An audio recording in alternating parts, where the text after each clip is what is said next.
Hello and welcome to Treasury Talks, the podcast series brought to you by Treasury Today. I'm Sophie Jackson, publisher and head of strategic content at the Treasury Today group. In this special edition, we look at our Women in Treasury initiative. The Women in Treasury initiative has been running for 7 years now, and in August of 2019, we were lucky enough to partner with Westpac and bring it to Australia for the first time. We gathered a room full of women and men in Sydney to discuss the issues that they're facing and present the findings from our Women in Treasury annual global study. I also took the opportunity to catch up with Westpac executives and hear what they're seeing with regards to female representation in Australia. I spoke with Challenor, General Manager, Global Transaction Services at Westpac, about what she's noticed over the course of her career as regards to female representation across Asia and now back in her native Australia. Westpac is one of the few organisations that put in place essentially a quota of women in leadership to get to 50%, and we achieved that last year. So 50% of our leadership positions are held by females. But that's not enough. We need to continue to drive a pipeline so that it's not just 1 year that we've done it. We need to consistently do it over the course of hopefully our next 200 years. So it's incredibly important that we drive these initiatives in the Australian marketplace, but it's incredibly important that we drive these with our customers.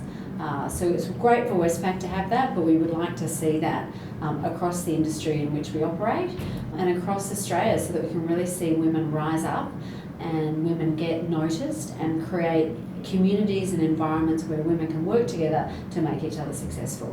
Fantastic. And you've got quite a unique perspective, I think. You worked internationally for a long time for 2 very large global banks in transaction services.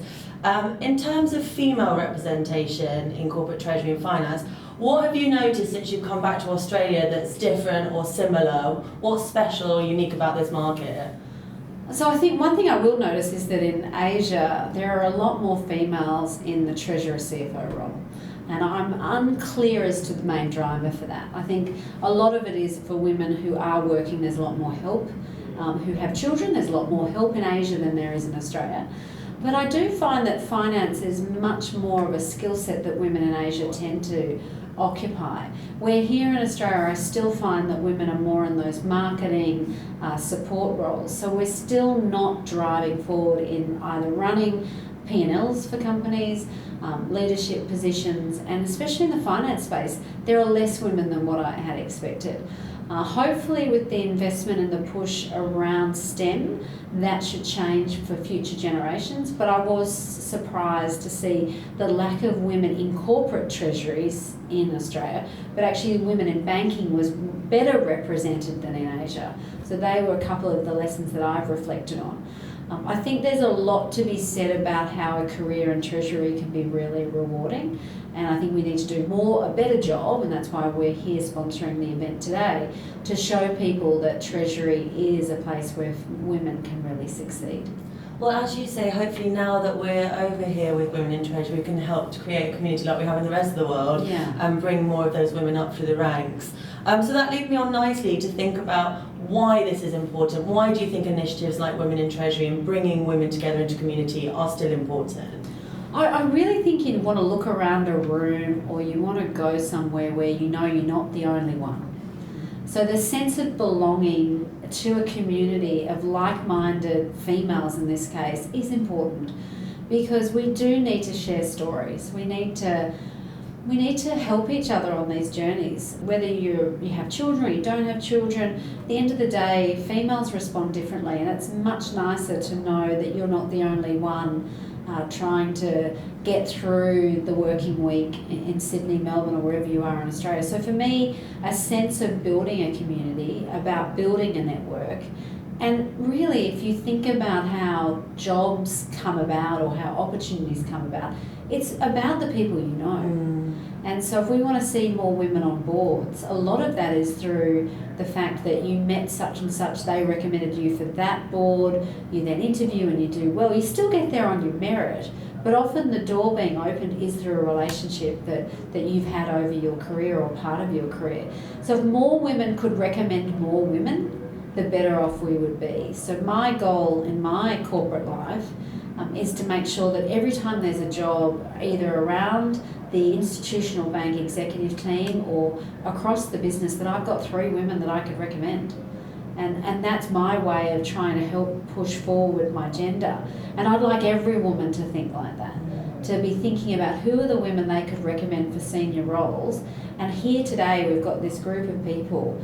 I'm hoping those bonds are created over lunch, over this dialogue, and you could start building your short list of female colleagues that you can recommend for opportunities in your organisation or in others.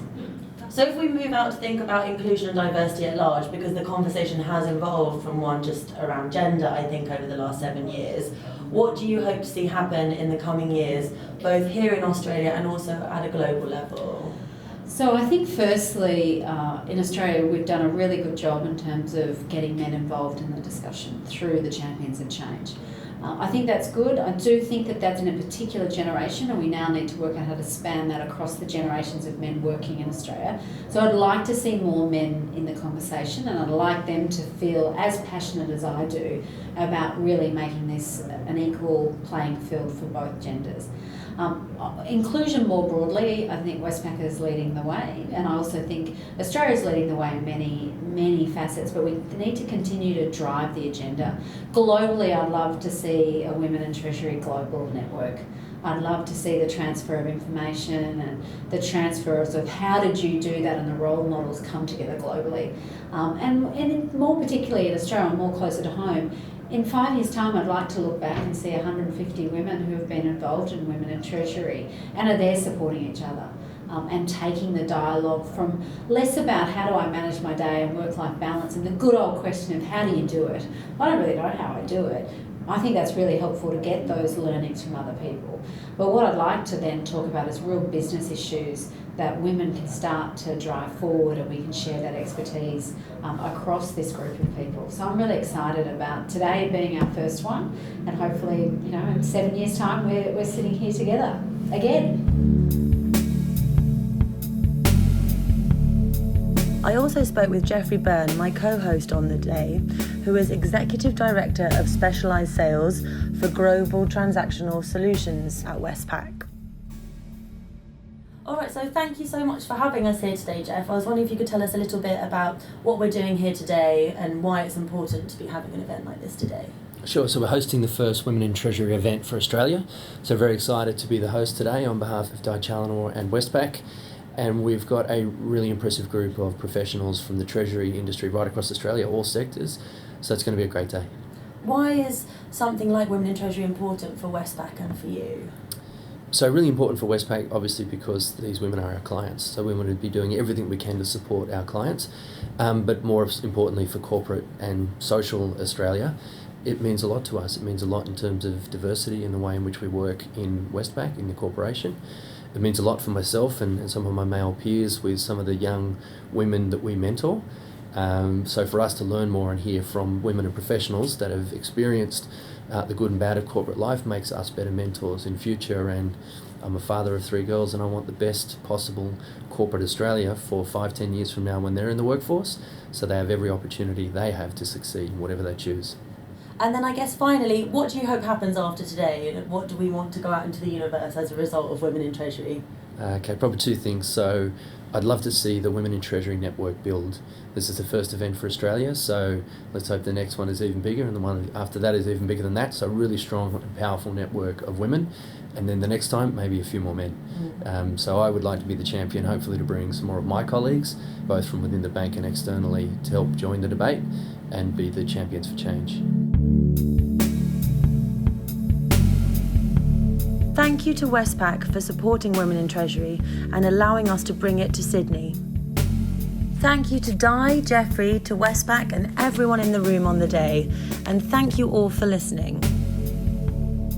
You can subscribe to our Treasury Talks podcast series to hear all of our latest episodes.